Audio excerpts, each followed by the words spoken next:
Hey, what's good, y'all? It's Gabe Rosado. Welcome to another episode of Mi Gallo. I'm in Puerto Rico, and it's only right that I have the one and only WBO, WBA, Ring Magazine Unified Champion, the one and only Oscar El Portillo. I said it right? Yeah, Collazo. You got it. You got it. You got it. Yeah, man. Hey, pleasure to meet you. Pleasure to meet you again. No doubt, talk about brother. a little about boxing. Yeah, man. I've had a pleasure, man, to work a few of your fights on the zone, bro. And it's like you're getting better and better. And, you know, man, it's amazing. You're now unified champion, Ring Magazine champion, the top of the top, man. How does that feel? It feels great. You know, since day one, we wanted, every time we was going to fight, we wanted to get better and better and better because we was going to get big fights, you know, where a lot of people had more experience than me. So we had to work very hard in the gym, and the change from the amateurs and professional boxing, I had to do it quick because we know we wanted to get on the fast track. And that's why my discipline, my work ethic is already, we see it right now, and unified champion, only 11 fights. Yeah, man, for sure, man. You know, your style reminds me of Lomachenko. You know what I'm saying, bro? The angles and the crazy thing, man, you're a champion in the minimum weight class, right? But you pack a big punch, bro. You know what I'm saying? 12-0, 10 knockouts. Where does that power come from? From the heart, from the arroz con gandules. Yeah. But it's something that we making a difference. From the minimum weight, because there's not a lot of knockouts, and I'm making a statement. I'm making a difference to open the eyes of the boxing world, to give the respect and give the how you say, the apoyo. Support. The support that the low weight class needs. And I know I'm making a difference, knocking people out to show them that we got talent, that we deserve the respect as the all weight classes do. For sure, man, because, you know, like the smaller weight classes, they're not known for the power, man. So that's the difference, that, you know, watching your fights, the skill set is top notch. The IQ is top notch, but then the power, man, is crazy, bro. You stopping these dudes to the body up top. Yeah. You know what I mean? Is amazing, man. And I really appreciate your craft, man, and the skills, man, and the discipline. You know, the sport of boxing, man. What has the sport of boxing done for you, bro? Like, what got you into the sport of boxing? I played baseball, believe it or not. I played baseball, the first sport that I love in my life. I played a hell of a shortstop. Yeah. First bat. Since I went here to Puerto Rico, I started baseball till like 14, 15. Then I started boxing. My friend invited me one day to the gym, and he left and I stayed. The first 2 months I was there, I made my first fight in Juanadía, en la fiesta patronal de allá, and made my first fight, and it just fell in love with it. And a lot of people, when I started fighting, I did 145 plus fights in amateurs. So I fought a lot, and a lot of people was telling me like, "Yo, you got talent. Do it serious. Like, you got talent. We see a future in you." And when a lot of people say it to you, like, you're like, "Damn, like, I gotta believe it." And I just started going hard in the gym. And a lot of things went very good for me until now. That's crazy, man. So I love baseball too, man. So I thought I was going to be a baseball player. I saw the height difference. I'm like, nah, it's not me. Yeah, man. But boxing is what took off, man. You know, who's the person that you watched coming up in boxing that was like someone you idolized that you wanted to be like in boxing? At least since day one I started boxing, I saw a lot of Lomachenko. Yeah. I saw a lot of Chocolatito Gonzalez. I saw a lot of Roy Jones, a lot of clips of Roy Jones. And I saw a little bit of Miguel Cotto, you know, how he worked the body, how disciplined he is. the leg movements of Lomachenko, the punch variety, the variety of Lomachenko, everything special that Roy Jones got. I pulled that all in the bag and just took it. And now I got a little bit of everything. No, it's crazy, man, because you do see the styles of all the fighters you just named being mixed in your craft, man. In your fight, like, I mean, in your division, like you said, it doesn't get a lot of exposure, man. Yeah. But I'm telling you, if you haven't seen Oscar Collazo, man, you're gonna be amazed at your skill craft, man. It's amazing, man. You mentioned Cotto. Being signed to Miguel Cotto Promotions, man, that's got to be amazing. But on top of that, him being your promoter, what do you get from Cotto on a personal standpoint as far as what he gives you as game, moving on and building yourself up? Miguel is not a people person to say like that. But things when he says something, hey, you gotta listen to it. He's really saying from the heart.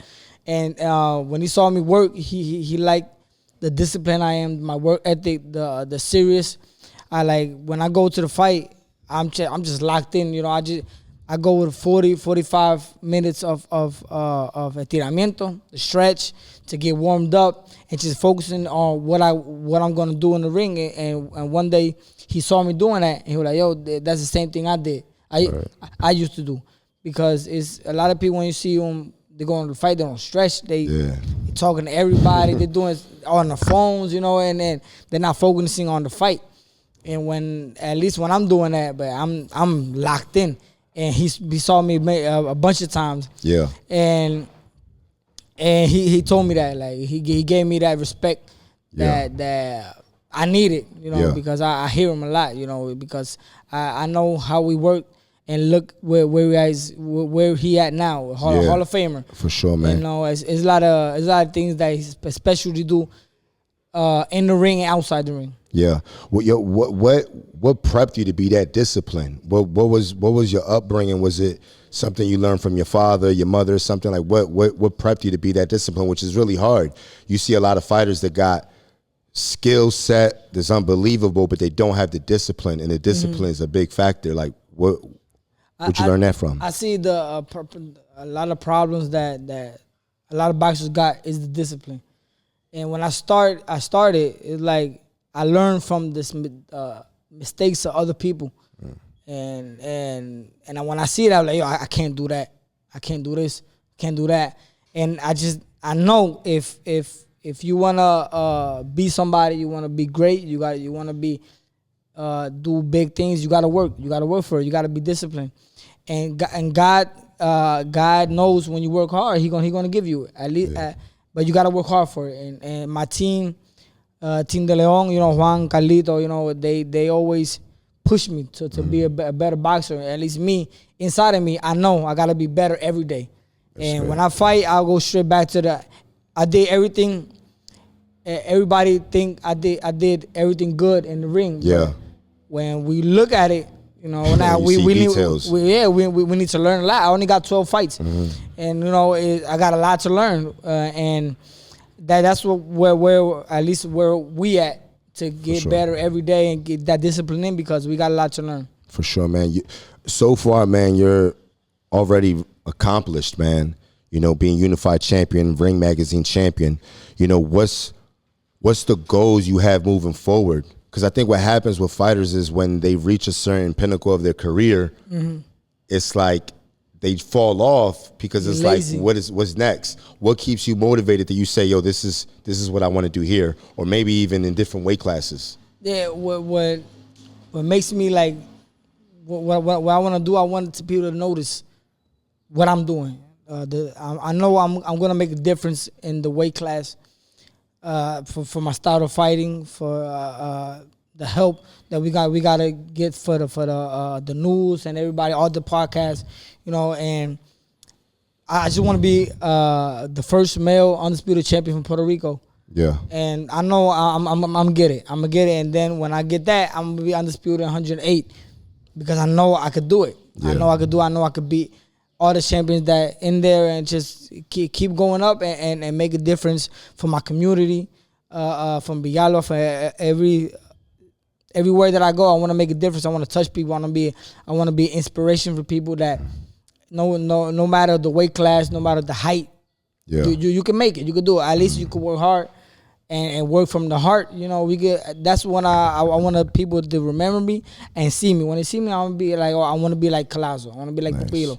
That's my goals in life at this point. No doubt, man. You know, being a fighter from Puerto Rico, that's big, man. The island is so small, but it's made so many world champions.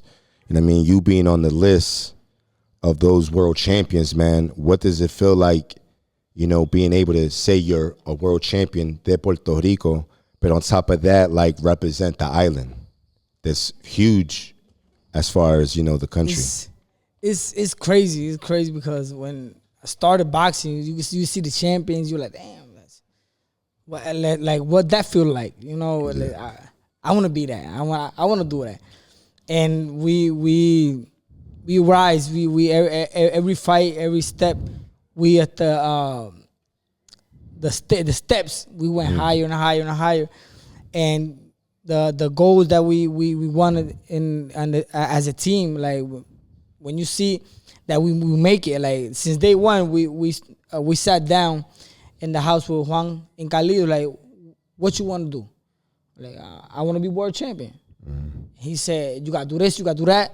You got to be disciplined. You got to, you got to go to the straight path. Yeah. I'm like, okay. And when we there now, where we at now, like, it's crazy because every part of my career, it was talked about, was strategized. We're going to fight this, we're going to fight this, and then we're going to go to the una eliminatoria, and just start fighting, and everything was very planned out. And when you see that, like, okay, we're doing a good job, and we made it. Like, now representing my island, a small island, a lower weight class, making that difference.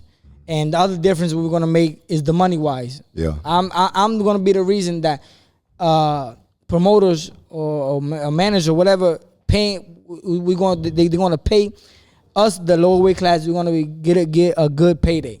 Yeah, no, for sure, man. With the rhythm you're going and continue to get these knockouts, man, is only right that, you know, you get paid what the higher weight class guys are getting paid, man. You know, I remember we did the show in Saudi. Is a show that I worked with the Zone, man. What was that experience fighting out there in Saudi? And how do you feel about the whole movement that's going on with Turki Al-Sheh and the movement that he's doing in the sport? Oh, that's the best scenario that I fought. And you look like a average. You threw the outfit right, on too. The average. You blend in. You blend in. Everything. No, it was my favorite part of fighting over there. You know, it was very great. You know, see a different culture. You know how they do things. It was a very special moment because it was a big scenario, a big fight, unification fight since Tito Trinidad. You know, representing my island, the first Puerto Rican to fight over there in Saudi. It was a special moment for me, and I had to perform the way that I performed because to do that exactly, to make a difference. They put me in that car. I'm getting the knockout, and I got the knockout. And the movement that he doing is very good for boxing. You know, it's different. You know, let's see how many people get involved in that, and just they got the money. So you know how money talks everywhere. For sure. And it's crazy that a lot of people working over there. It's a start of a different movement in boxing. How was the adjustment with the time? Because when I went out there, bro, it took me a while to kind of get used to the jet lag. It was crazy. You went out there how soon? I went 2 weeks. 2 weeks out. Was it good? It was very good. Okay. At least I had problems like the first 2 days. Yeah. But then I just went and I'm okay. I slept very good. And I would love to go over there again. You know, it was a hard trip. No, like for 24, sure. 25 hours. But you know, being so accomplished so far, man, how do you remain humble? You know what I'm saying? It's very easy. You know, this sport, man, is very, you know, you got to have a big ego to do it, to get in that ring, man, and be champ, right? So how do you stay humble? What keeps you humble? I just, my family, you know, my team shows me, like, I'm like that. just my family, why they raised me. And always be respectful, always be humble. But it's not the same when you're literally in the game, in the sport. That's why I got my team. You know, Juan de Leon has been a very, very good person to me in my life to show me what the sport, boxing, the how you say, el negocio, sí. the business of boxing. He shows me that. A lot of people don't show you that. A lot of managers don't show you. Yeah. Show you the way, how to do it. And as staying humble is the most important thing. You know, I from all Puerto Rico, I see everybody, and I learn from the mistakes. Like I said, the other people just forget from where they came from. They forgot the values when they go into the top. And like, nah, I'm not gonna be like that. And thank God I got a family, a good team that support me for that. Yeah, man, I think that's important to even recognize that, man, because it's really easy to get caught up in the hype and the attention and the exposure and the money starts coming in where, you know, the work ethic ain't the same, and, you know, it only takes a small mistake for then you to fight a young, hungry fighter that he wants to take your spot, man. So that focus is a skill set in itself, man. For you, what is the dream fight for you? Like, what's the big fight that you visualize and you say, man, that's the name I want, and I know that fight's gonna happen? You know, a dream fight as me, as my team, as I know everybody's for the boxing, Bam Rodriguez. Wow. That's a dream fight. That's a dream fight. I know it's gonna happen, like at least 115, 112. And I know he doing his thing.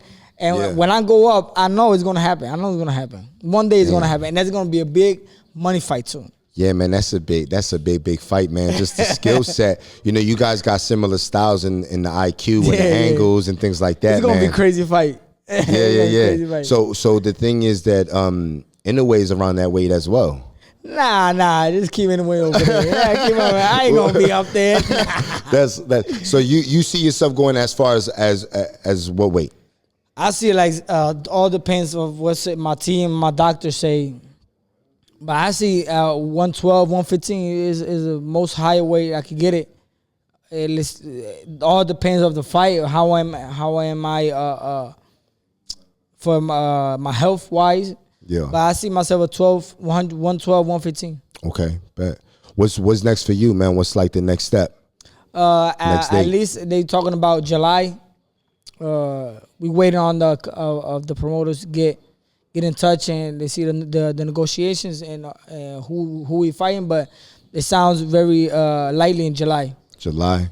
Damn, man. So you saying busy, man. I think last year, what you fought, 5 fights? 4. Oh, 4 fights. Yeah. You had the bet with Oscar, right? Yeah. What was the bet?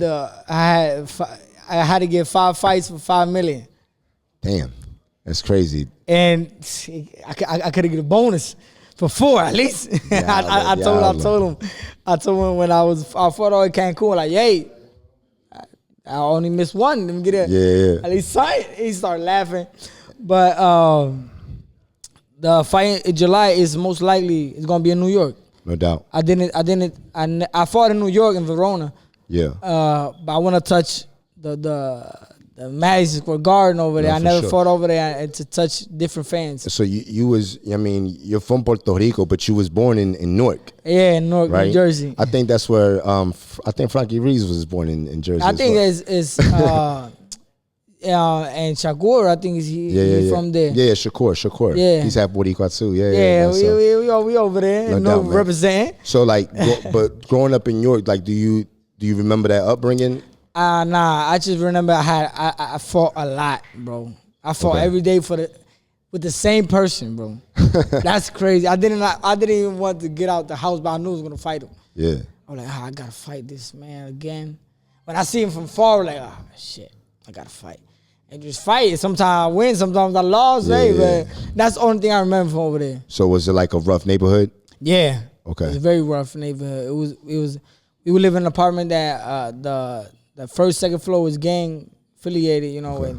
But we didn't have no problems with them. So yeah. But it's a lot of things happen, and my for those moments over there, you know, a lot of bad things, you know. But yeah. all that things made me the person today. You know, I never went that route for the bad.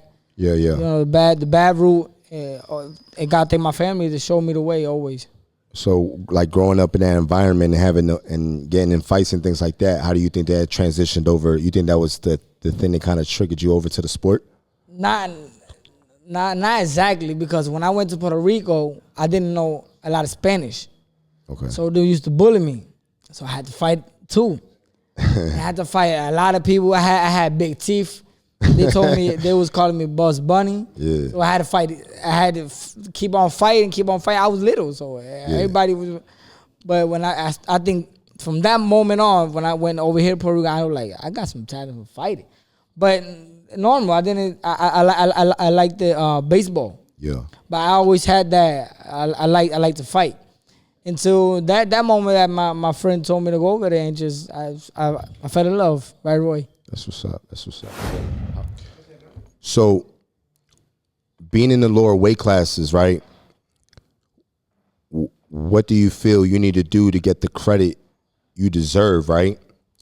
And to get that recognition and have people come and understand that the lower weight classes are action-packed as well?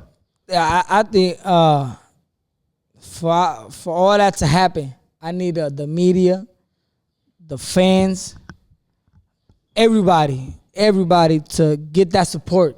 You know, I'm doing the big knockouts. I'm doing everything that a lot of people do, even better for 140, 130. Everybody seeing them, everybody applauding to them, and we need the help of the media, the fans, the boxing community to get that support. Like see my fights, see what we talking about. See the lower weight class fights.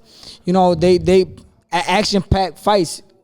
Even more, they throw more fights than the heavyweights. You know, and what more I gotta do? I'm the face of Puerto Rican boxing right now. Yeah. You know, everybody want to see me. You know, and I need that. Now I used to say that I'm the face of boxing, right? Yeah. But now I want the people to say it. I'm not gonna say it. When the people want to say it, now everybody gonna believe them. When the people gonna say it, when the media say it, when the trainers say it, when even the boxers say it. Yeah. I want to make that difference. I'm going to make the difference. All I need is that push. Yeah. From the media and the fans. Do you think the promoters have something to do with it too? Yeah. The promoter's job is to promote you. You know, but they can, if the people don't share or use the promoters we're trying to do, we ain't gonna get enough people. Mm-hmm. Like they do like a 50%, but the other 50%, the media and the fans got to do it too. It's like a combination of both. And for my style of fights, I think is gonna be more attractive to that. Yeah. Do you think being I think you're the biggest right now champion out of Puerto Rico aside from Amanda Serrano. Yeah. You know what I'm saying? So do you think the island is doing their job as far as the media that's backing you and being behind you as much as, let's say, Cotto had it? You know what I'm saying? At least we touching. Yeah. We touching different parts.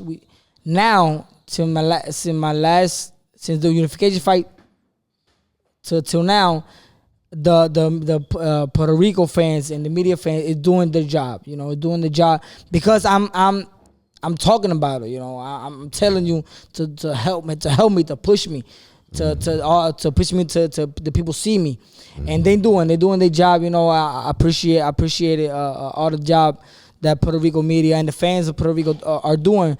They listen to me. What I want to achieve, my goal in the boxing world. All right, man. When all said and done, man, how do you want everyone? I mean, what's the legacy you want to leave behind? I want to leave, and the people say to me, when I say, thanks to you, I didn't give up. Yeah. So that's the main thing I want to do in this sport and to be an inspiration, to help people to achieve their goals. And when they see me, they be like, "Hey, thanks to you, I didn't give up." Damn, man. So like your drive is not as all about me. Your drive is more what you could do to inspire somebody to do better for themselves. Yeah, man, that's deep, man. That's deep. You know what I'm saying, bro? So, you know, I want you to close out, bro. Let everybody know what it is, what's next. Give you a handle. Everybody make sure y'all follow my man's biggest thing in Puerto Rico right now, Unified Champion. Hey, Oscar Pupilo Collazo. We here. See y'all in July. Probably, I want to say a lot, but New York, we coming, you know, and thank you for all the help that the support that the island's giving me. Thank you for a pleasure to be here to talking to you again. And y'all gotta say it. Y'all gotta say I'm the best. I'm gonna work it to be the best. And believe me, I'm coming. I'm coming No to doubt, stay. man. It was a pleasure to having you, dog. I mean, like I said, man, he's one of the biggest talents in the island, one of the best Puerto Rican champions, period. Make sure y'all tune in, watch him. He's a star, man. He's going to blow up. Thank you for tuning in, y'all. Mi Gallo.